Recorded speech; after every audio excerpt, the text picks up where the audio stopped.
gonna put this one here so like you can see it.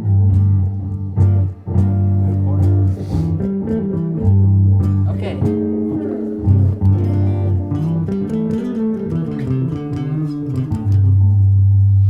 So this, welcome to the local pickup. Hey, Chris. Hi, Jason. Hey, I'm Jason Broadwater, and this is a guitar. And that is Cristian Vey. This is a guitar that was made in Japan in the 1960s. So, really interesting story. And so is this. This was made in Japan in the 1960s. And so was this. This was made in Japan in the 1960s.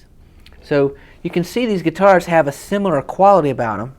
They all look like vintage Japanese 60s guitars, but they're all different in ways. But it's a really interesting story. So, in the 60s, there were a handful of manufacturers that were making guitars.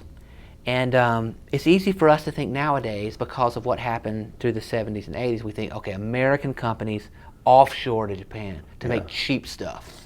Well, this is before that. These companies were created on their own. They were making guitars on their own. They weren't like just manufacturers that were just trying to reproduce something that was made in the United States. And before, like in the late 60s, it started to become offshoring to Japan, 70s offshoring to Japan, and in the 70s, all these Japanese manufacturers just made Les Paul looking guitars. Les Paul and Strat ripoffs is all they made, and they tonned it, they killed it, they made tons of money and everything. But before that, they were making guitars that were distinctly Japanese, and they weren't being told to make them by American companies. They were just making them because... And they were making them to sell in Japan? Yes, and then they even started coming over to the United States and selling them in the United States. Again, not what we would think of the traditional story, like, oh, I'm an American company, I'm going to offshore to Japan. These were Japanese companies being entrepreneurial to come to the U.S. and market their brands and sell their guitars in the United States. Well, quickly, the United States guitar makers, Harmony, Kay, the big ones, Gibson and all these, were being undercut by these cheap, inexpensive to purchase guitars that were being made in Japan.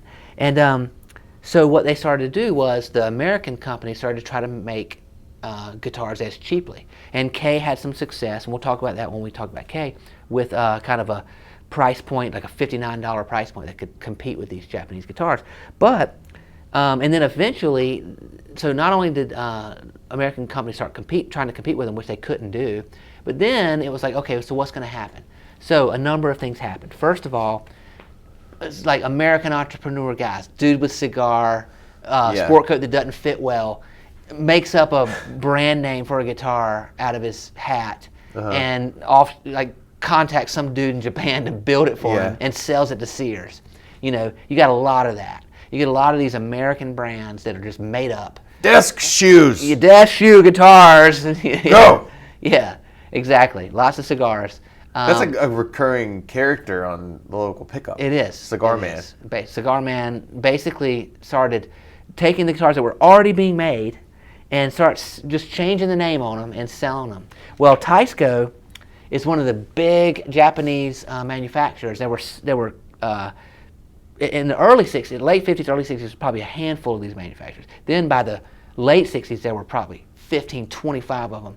And then in the 70s, it was a free-for-all, man. And you had, again, everybody, all these American companies offshoring to Japan and all that. But there was this heyday in the 60s where, in the early 60s, this is 63, this is unknown early 60s, where the guitars were unique. No guitars in the world look like this, and they're Japanese looking, and they've got, you know, their electronics, their buttons here. They use these gold foil pickups. This is a gold foil in here that you couldn't make today because it would be too expensive to make. They're kind of microphonic pickups. Is that solid gold? Solid gold. This is 90,000 carats. I don't know much about vegetables, but there's a lot of carats in here. Let's see. So,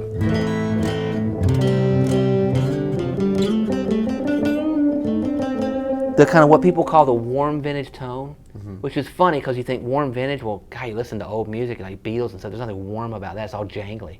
Yeah. Well, what they What mean do you, a jerk? by warm vintage is actually these gold foil, these kind of Japanese guitars, have this jazzy, warm quality about them. They've got great action, they're great necks, but here, I'll let you play with it. Play something warm. It's warm, but the thing is that they're all handmade in just like this little factory somewhere in Japan, and there's this incredible inconsistency around them, right? So like some of them are incredibly well made, and some of them are very poorly made. Some have great action. The pickups are all wound different amounts. You know, there's no science kind of quality controlling all this stuff. It's not the Japan of the 80s where we think of Toyota and like extreme quality control. These are like, you know, just kind of farm folk, blue-collar Japanese folks, like Hyundai, hand making these guitars, man. And it's before the U.S. kind of took over the Japanese market. And I love them. You can find them, and you see them in a range of prices.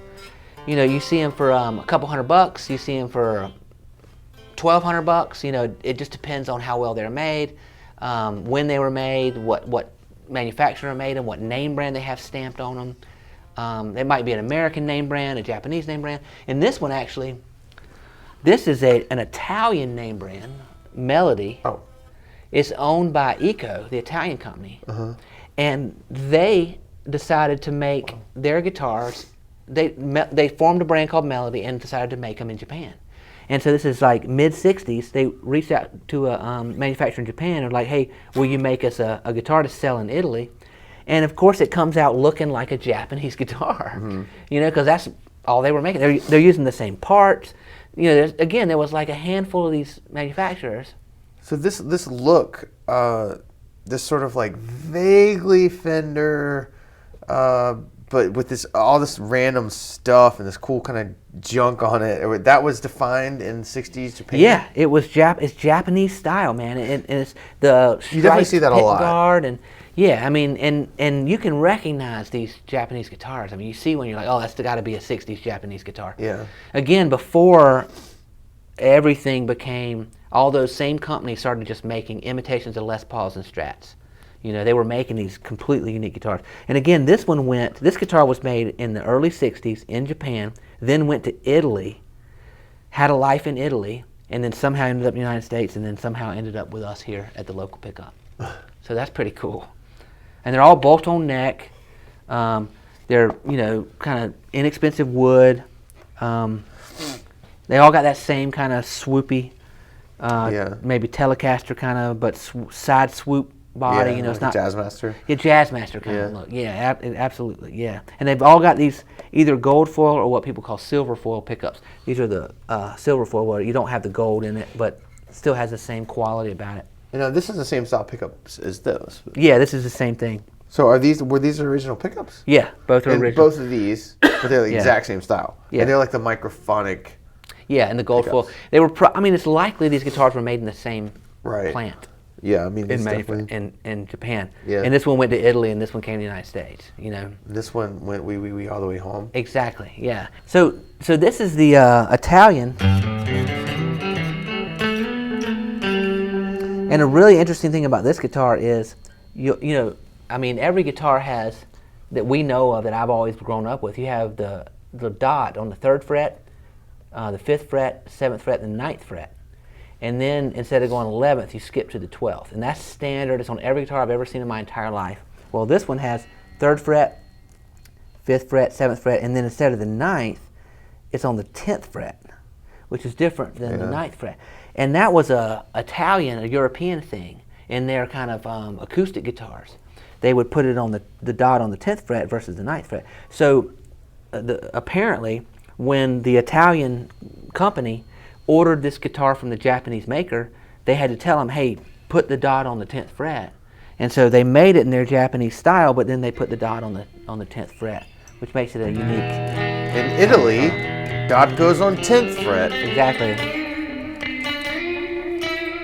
It's hard to adjust to because like I keep wanting to go up to that dot. Yeah, I can't. I have a really hard time playing that because my brain doesn't see that. It's got a great sound. There's a lot of little really bells and warm. whistles on these guitars. Really warm sound. And like I always associate this with like surf kind of guitar, but I guess that's just because of the '60s, like with Beach Boys and just Well, people say like, you know, what is? They say warm vintage tone, warm vintage tone. You say that all the time, and then you see people say, what is warm vintage tone? I mean, come on, the Beatles was anything but warm. It was jangly and crisp, and those were cold-hearted men. They were cold-hearted men, and but this is what they're talking about. Yeah. These gold foil pickups. They're microphonic. Listen. Yeah.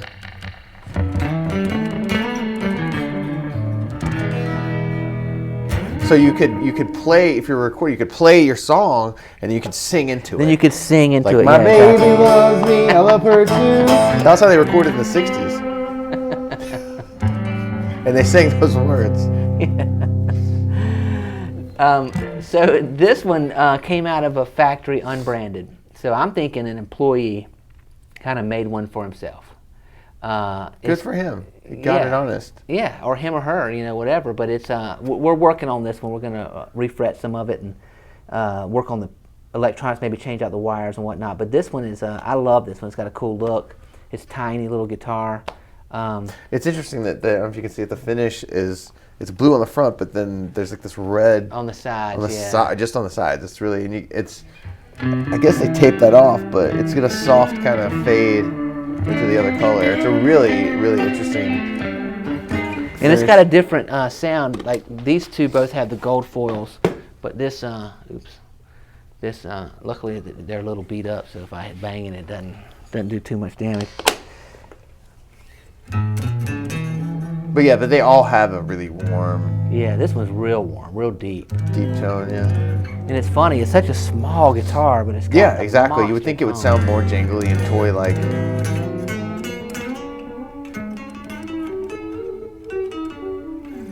So anyway, very cool thing to have some of these guitars. You can find them out there again. I mean, and the prices range radically. A couple $100 to $1,000 or whatever, based on if they're, first of all, it might be somebody just trying to, you know, overcharge for it, but mostly it's like, does it have good action? Do the electronics work? You know, is it all original? They're in all different states, these guitars basically. So you got to be careful when you buy one, unless you can play it yourself. But some of them come and the action's so high from the guitar you can't even play it, you know. Yeah, often you'll get one that's got a big old piece of used bubble gum on it. Yeah, I mean, and then what do? You have to throw it away.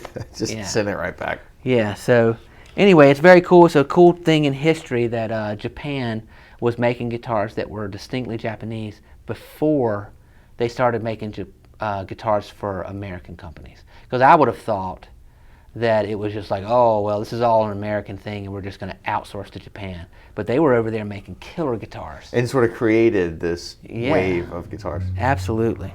Okay, so we're going to now give a little bit of money to a nonprofit organization. And the way this works is we use Givolio.com. It's a website that we built, and you can go there, you can register, create an account, and you can choose any nonprofits that you're interested in. And it's got all the 501c3 organizations in the United States. You can search through them, pick what you think you'd like to support and make a difference. You can organize them however you want, like if you have a portfolio about local stuff and maybe things that are children or family or female related or animal related or whatever you feel like you can make a difference in, where your heart is. You organize them however you want, and you can set up giving. You can give $10 a month to this group or $5 a month, whatever you want to do. You know, we believe every little bit helps, and giving makes the world a better place. So we're trying to make giving easier.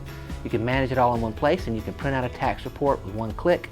So it should make giving a lot easier. So we're going to let Chris tell us. We're going to pick a nonprofit. We're going to give a little bit of money. So Chris, who are we giving to today? So this week we decided to go with a local organization. Now it's the Boys and Girls Club, which isn't strictly a local organization, but the Boys and Girls Club of York County, because we wanted to talk about something local and to give to something local here, because that's a big part of Givolio. Wherever you are, it's really easy to give locally. But if you're unfamiliar with the Boys and Girls Club, it's an organization that just basically helps young people in need. Gives them a lot of opportunities and provides them with productive kind of ways to use their energy and helps them to develop. Basically, it's about sort of helping young people in need who may not always have the sort of expected community and opportunities that other kids might have. It's about providing that for them. It's a wonderful organization. So yeah, you should look it up if you're unfamiliar with Boys and Girls Club, or you should find your local chapter of Yeah, Boys you and Girls definitely go with your local chapter. I mean, because they do a lot of things in your community, no matter where you are. They are doing something in your community for sure. Yeah, it's a great, just all-around organization for kids in need. And we talk about, like, that's obviously it's an important thing, and we talk about a lot of organizations like that. And Boys and Girls Club is just a nice, well-rounded place to give. And I also want to point out for Givolio, it's something you can just use in your browser on your phone, and it works just as efficiently and well as an app might work. It was an app at one point. We made the decision. It was a better thing to go with. You could just use it through your browser because it completely works, and it's seamlessly going to work on your phone, tablet, computer, anything. You just go to givolio.com and you can completely manage your giving in one place from there. With Givolio, you can set up recurring giving, which is a great way to make sure you're giving to the stuff you want to give without messing up and not giving, feeling like a jerk.